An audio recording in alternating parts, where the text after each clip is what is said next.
Hey YouTuber, good morning, it's Robb Moffett. Actually, it's not morning, it's late afternoon. Today we're doing something a little different. I've been making at least one video every week for about 11 years, and it's usually things, how to make stuff or cook something or save money, or I have nothing this week. All of my projects I've started, they didn't work, or there was a problem, or I just wasn't inspired. I didn't feel the need or the hunger to make something, but at the same time I feel the need to have a video for this week. So today,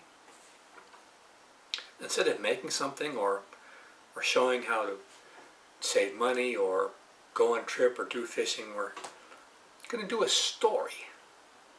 I'm going to talk about Roosevelt the rooster. I've had a lot of different pets in my life. The most unusual one I ever had was a rooster. I was living in a house by myself at the time. This was back in 1970s, mid-70s. I know a lot of people, when they're young, they leave home. I never left home.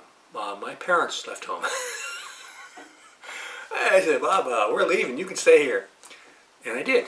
I was living in a house with my family at the time that was in such bad shape that after they left, I could actually afford to pay the rent on a minimum wage job working at a plant nursery 2 blocks away. I had very little money, and I would walk around to the library for entertainment.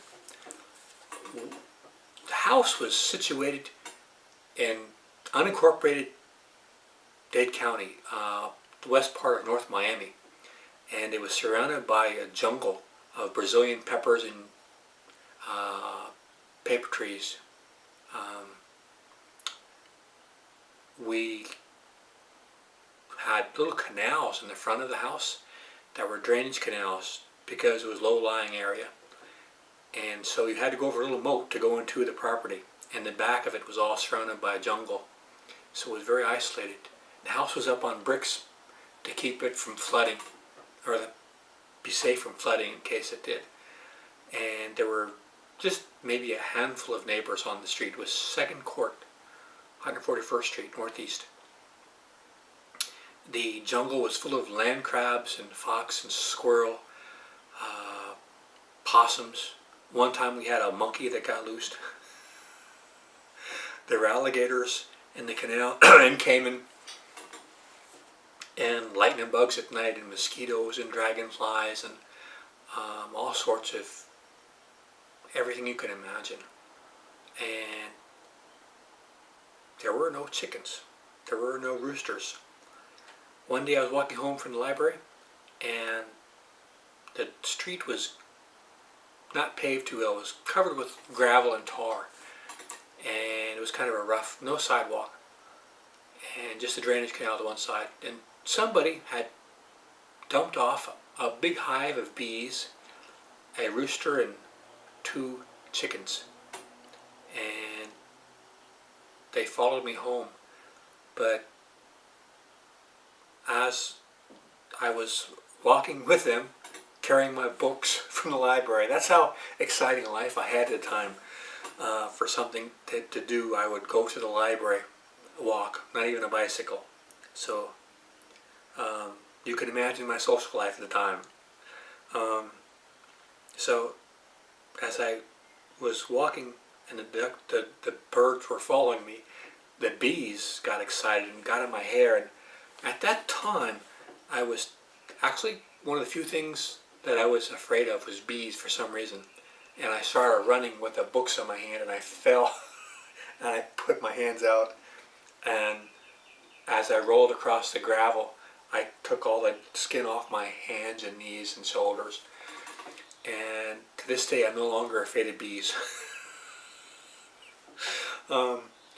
So the 2 chickens and the rooster followed me home bleeding, and at the time I had a Volkswagen station wagon in the shed that was out to the side of the house, and I could not get it to work. It had two carburetors. It was used, cost $400. My brother had got, actually in a bar bet, he won it for $400, and he gave it to me after he left, took my car to go to Texas.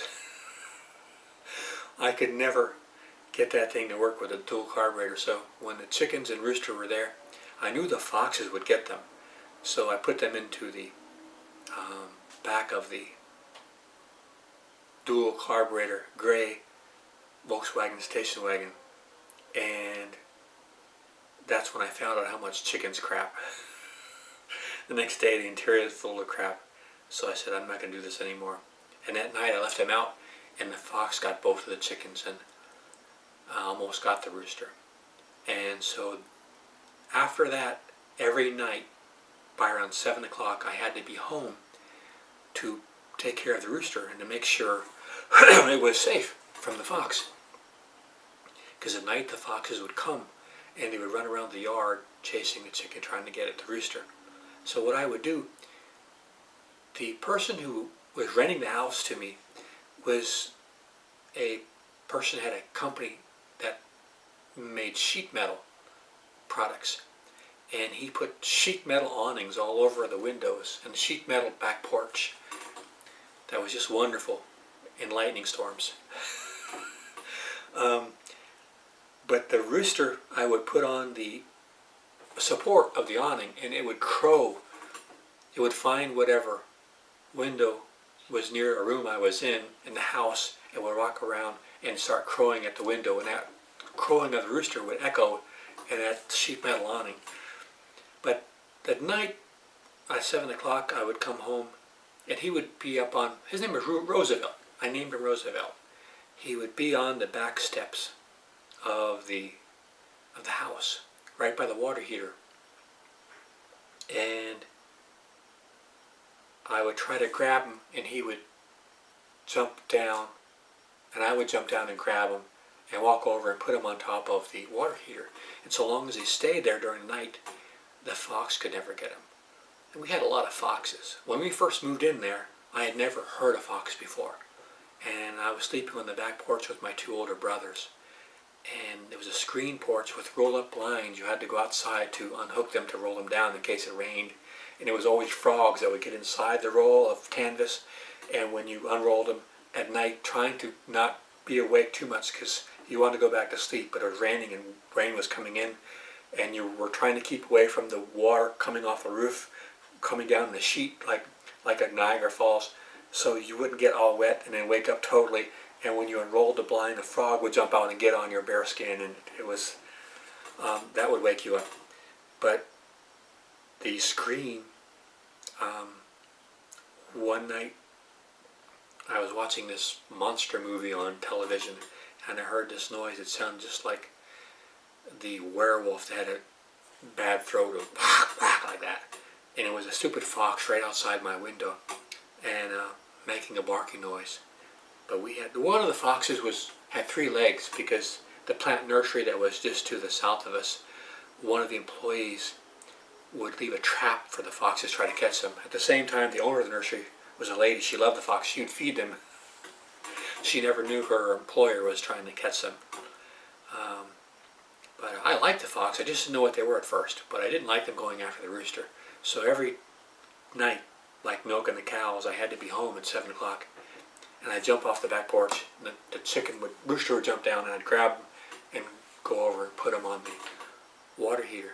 One night I jumped down, and the stupid rooster tried to fly and hit me in the head. But basically we got along fine, because he knew I was the one that fed him.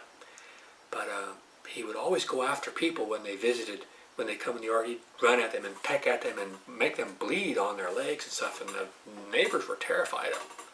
One time I had some little kids come on the property, and they were going with nets to go after the caiman and the alligators, and they climbed over my fence in the front where the moat was, and they were trying to grab the alligator. And then they climbed back over my fence, went in the yard, the rooster saw them, and Roosevelt went after the kids, and the kids got scared, and they went back over the fence and started yelling for me to come get my rooster. So that was Roosevelt. He was he was a terror. But the drainage canal in the front was about 2 feet deep of water, about a foot deep of mud, and it was full of weeds, seaweeds, seagrass, like aquatic plants. It was fresh water, and it was nasty water, no circulation. So one night I came home, I put the bird up, the rooster up on top of the water heater. I always had to come over at 7 o'clock. That's when Mary Hartman came on. I knew it was time to go home. So I was at somebody's house. It's time to go put the rooster up. And that night I heard this terrible noise. I knew that the fox was going after the rooster. And sure enough, I went outside in my underwear. And see, there was no houses surrounding me. And there was no traffic. And it was like living out in the jungle. So the fact that it was 2 o'clock in the morning, I was in my underwear, it didn't matter. There was nobody there. And I could see with my flashlight, Roosevelt was in the water on top of the seaweed, the plants in the water, going like this, trying to keep from drowning. And all of his tail feathers were gone. It was like part was feathers and a rooster, and the other part was naked chicken. It was a sorry sight. Wet, bedraggled, almost half drowned, dead rooster trying to swim. And I felt so sorry for the rooster. And there wasn't just one fox, it was 2 foxes after him. I found out later. And so I said, it was cold water. I didn't want to get in that water. But I didn't want the rooster to drown. So I put one foot into the water and it sinks down into the mud. And I put the other foot almost up to my waist in dirty, stinky water and mud. And then it's full of seaweed. And then I grab Roosevelt, keep him from drowning. And as I do that, I hear a noise. It's a car coming down the road, kind of slow. And he comes down, and I'm bent over like this in my underwear, no shirt on, in the canal with a rooster. The car stops, and then it goes on. And like, to this day, I have to wonder, what were they thinking when they saw a man in his underwear in a drainage canal holding a rooster at 2 o'clock in the morning?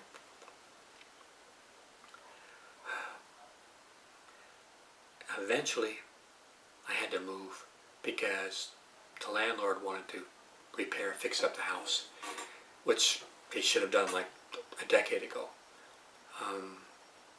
And I decided to leave, but I had to find some place to donate the rooster to, and I found out my mailman, who was retiring, old Fast Eddie. We called him Fast Eddie because he would always go very, very fast and then spend like 4 hours of his job playing pool at the 7th Avenue Billiards. But then they started building condominiums, so he couldn't do his job that fast anymore because he had too many customers. And the name stuck, but he was no longer fast. But he had a little farm up in Central Florida, and he said he'd love to take the rooster. And I asked him to be sure if he wanted it, because the rooster was so mean and would go after people, and he went after my landlord too. I'll always remember that. That was the best thing that ever happened in like 1975. It was a wonderful sight. See a grown man just run around the yard with the rooster chasing him. The mailman, Fast Eddie, said, "Yeah, I'll take him." So I managed somehow to get Roosevelt into a box, cardboard box, but I couldn't find any tape, so I just folded in a way that hopefully wouldn't open. And I told Eddie, he said, "This rooster, if it gets loose in your car," he said, "Don't worry about it." And after he took him, the whole time I kept worrying that I'm going to read on the news that some man got killed on I-95 because a rooster got loose and killed him, caused an accident. But Eddie took the rooster to his farm up in an Ocala area, and he said that that rooster went after his kids, it killed another chicken, it scared a dog, and it cut his wife. But he said killed a duck, not a chicken. But he said when he got another chicken in there, it calmed down. That rooster was just as normal as could be. It didn't have any companion. So that was Roosevelt, the rooster. And I've been back. The house is still there, and they built up around it, and it's completely changed, and it's no longer the jungle it used to be. But it was a very interesting place to live in. So that's my story about Roosevelt the rooster. Hopefully next week I'll have something made or gone somewhere or done something for this week's video. And it was either this or show you my special way of making beef liver, which is different. But all the other videos I was going to do, I just went online and I saw there's like 100 other videos talking about the same thing, so I thought I'd do something different. I haven't put my mug in any of my videos in a long time. This is what I look like. This is, when you hear the voice, this is what's behind it. So yeah, that's it for the week. And if you want any more stories about living in North Miami back in the 70s or early Miami, I'll be happy to give you some stories. Alright guys, it's been an unusual video this week. Hope it's something you enjoyed, and take care. It's been a pleasure having all of you visit and be a part of my channel, and I'm really happy. Thanks guys.